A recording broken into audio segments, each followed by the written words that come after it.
Is the Minister aware that your appeal to the full bench of the Federal Court against the MJD Foundation was dismissed today?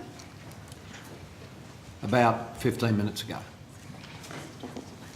And I understand there was a vote of, there was 2-1 against the government's position. That's correct.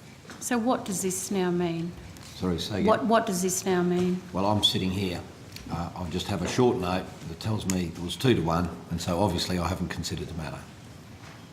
So given this is the second occasion that you've been unsuccessful, are you going to accept the umpire's decision and implement the court's ruling? Well, I haven't seen the court's ruling, but I think it is useful to say that we're unlikely to appeal it, if that's what you're saying. No, it's unlikely this will be appealed to the High Court, no. So what have been the legal costs to the government in pursuing this case? Well, we'll have to... Somebody may be able to assist, but if not, we can take it on notice. As I said, we've only... Okay. All right. And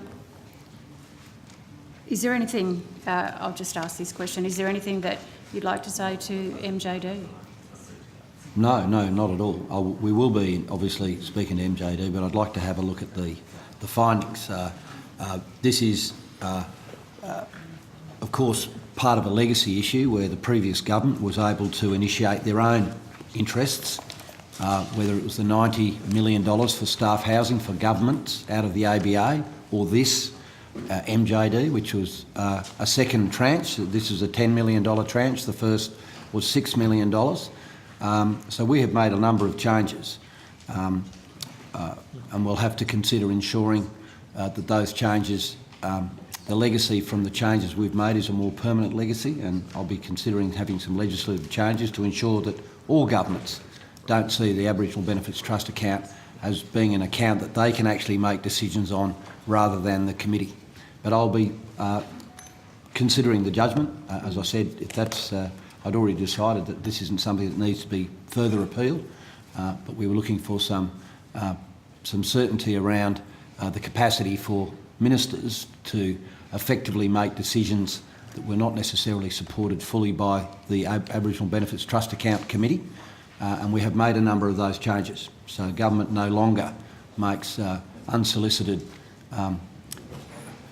use of those funds. The only way that those funds can be used is by recommendation of the committee, and the only role that government plays in that is a veto power, so that we don't put anything up, but we can say no, or I can say no, we don't want that to happen.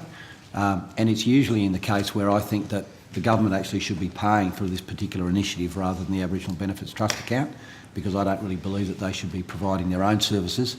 As I've indicated, the health services should be provided by the Department of Health, not by the Aboriginal Benefits Trust account, which was the fundamental of this.